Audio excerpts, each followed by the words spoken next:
Bruno Fernandes is the player Brian Mbeumo is excited the most to play with at Manchester United. He has spoken again. Well, it's Man United. Are you surprised that a new signing is dropping interview after interview?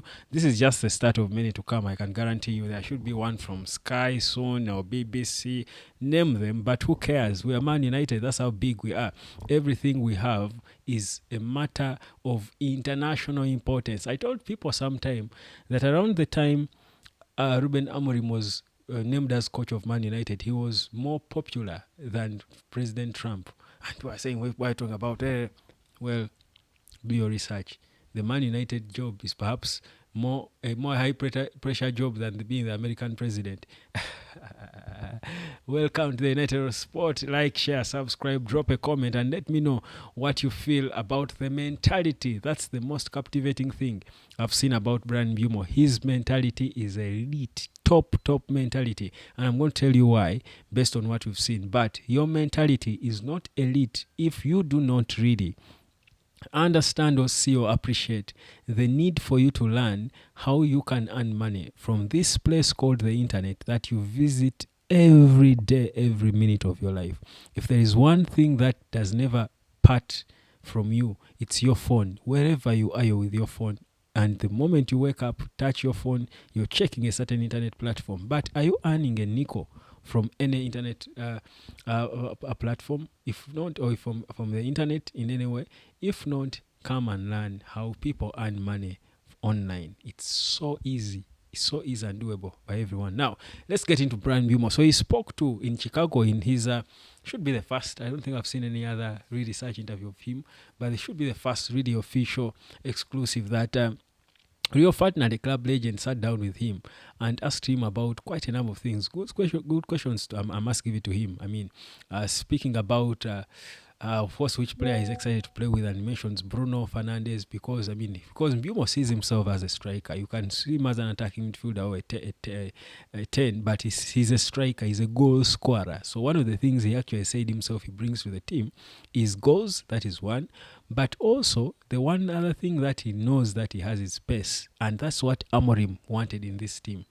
The pace. Now, you've seen already the pace that Cunha brings. Now, add on the pace of Brian Mbeumo. And Mbeumo's pace is not natural.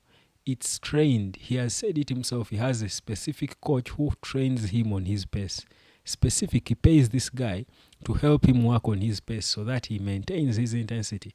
Because that's what you need to perform in the Premier League. It's about intensity. So you can as well just have to invest more in it, in keeping it and maintaining it and being effective, being clinical. Because you're intense up top, you're certainly going to, if you're good on the ball like Mbeumo, or what he can do with the ball with his creativity, and that's how he loves to play. He wants to be given the freedom. In fact, that should be a conversation he had with Amorim when he spoke to him in that call that he said, where I spoke to him clearly about how he wants him, and of course he showed him that he really wants him and needs him in the team, and he made clear his role and contribution to whatever they're trying to build with Man United. But the mentality of him having that, the chef is normal because he even has a chef, a personal chef to monitor what he eats, but that could be normal. I think several players have got chefs, but to have a coach who is helping you with your intensity, with your pace. You remember a few months ago when Ineos were doing all their changes around Man United, one of the things they did was bring in a coach, an athletics, a top, one of the best athletics coaches in the world. And that's why you're seeing these Kobe Mainos having more intensity now. It's not by mistake. They brought in an athletics coach, in 69 or something, or one of the best ever in the world, a guy who coaches world champions in athletics, to teach these guys, Man United guys, how to run, how to conserve their energy, to have good intensity, how to regulate their breathing while running. And that's why you've seen they have all stepped up their intensity. So Cunha is all about intensity, Mbeumo is all about intensity, and that's what Amorim wants in his team. Now, that level of intensity that we saw a sneak peek into when we played West Ham, and we know that it will get to about perhaps even 10 more levels. That was just the first. That level of intensity can destroy any team. It can be Arsenal with their Gyökeres and Zubimendi plus Saka and whoever, Rice. That intensity can destroy any team, not just in the Premier League, in global football. Now give these players time to rest, and it's a blessing in this guys that Man United is not playing in Europe. Give these players enough time to rest, and they keep coming with that same intensity every game. With the clinicality we have in this team, in Bruno, Cunha, Mbeumo, and whichever striker United will bring, whether it's Oli Watkins or Sesko, Man United can compete. This is not a team to just play and finish better than the 15th. This is a team to play and push for something tangible, and that's Europe. I'm slowly but surely beginning to get convinced that whatever Amorim is trying to do is to try to see this team sneak back into the top four as early as next season. Now, to some, it might be being overexcited, it might be being overambitious, but if you think critically about what Amorim is doing, trust you me, he knows he doesn't have a lot of time, because if United does not compete and try to push for top four, no one will care about how many steps below the pile it was the previous season. People will be hoping, will be wanting, will be believing and knowing that Man United, either by hook or crook, has got to skip somehow and jump the so many positions above it and land in the top four. That will be success for Amorim. So it's going to be beautiful, but the mentality of Mbeumo is good for these young players. You can imagine a player who comes with such a mentality around you. Forget about these. I mean, imagine you have young kids like Kobe, but they are having to be inspired by the Rashfords who are wasting time in Belfast Benders before an important game. You are the highest earner in the club. The club is struggling, fans are suffering, the team is not winning, you're not doing your job, you're looking lazy on the pitch, but you're in the Belfast Bender, yet you're the guy who should be inspiring the likes of Kobe and Toby Colliers, name them. But now imagine you have Cunha and Mbeumo, and then you add on a player like maybe Oli Watkins. Isn't that the best mentorship for these youngsters with a lot of potential? They need the right guys around them to inspire them to perform. So for me, I think now, if possible, and it looks like Man United have the money. In fact, I was telling someone that it's even possible. I lucky feel like it's even possible that Man United can sign both Sesko and Oli Watkins. They seem to have the money, and again, even go on to sign a goalkeeper and a midfielder. And Donnarumma, Man City were believed to be also perhaps a possible challenger for Donnarumma, but they have signed Trafford. They have resigned James Trafford and told Stefan Ortega, that he can leave now. I don't know whether he's the kind of goalkeeper United can take on, but I can tell you, the few games I've seen Ortega play, I think has proven that he can be better than many at Man United. I won't name names. So that's another opportunity of a goalkeeper. They have told him he can leave this summer. So United, isn't he better than Baindi? He can be an able number 2, because he's used to that anyway in Manchester at that. But yeah, on a rather more serious note,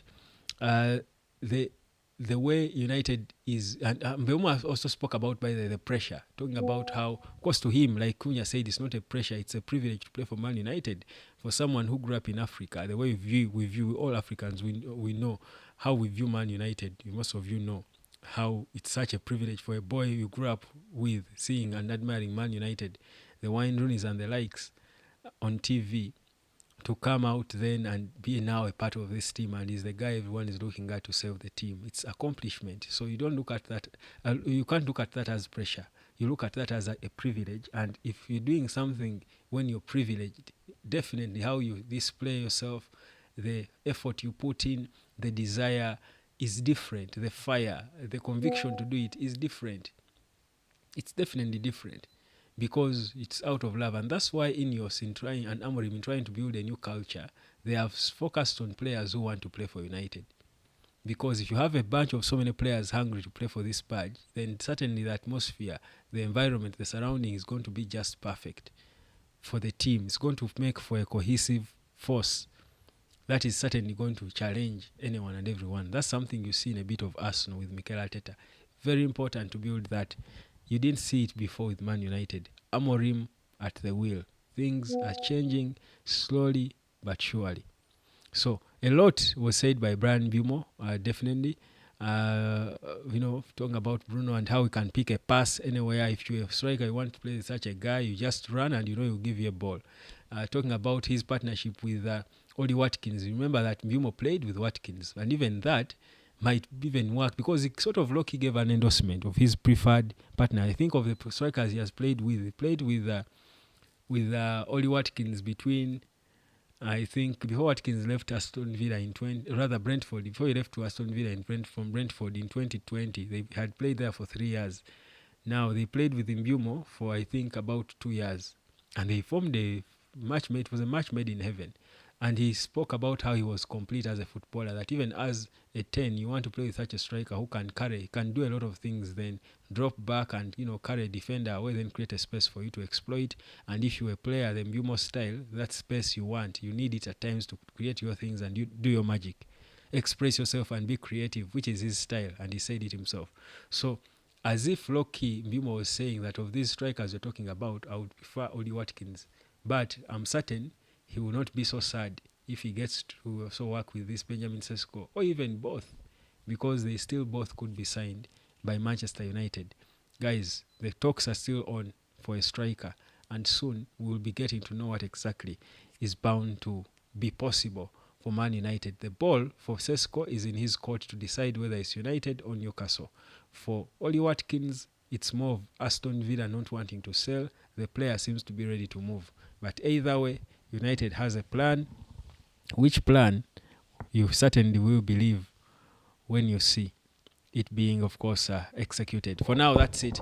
I'll catch you later. Come learn and earn. My name is Webb. Mbeumo again speaks life into what looked like a dead project at Man United. I hope indeed he walks the talk and we see magic come the 17th of August. Cheers. Peace, love, and harmony.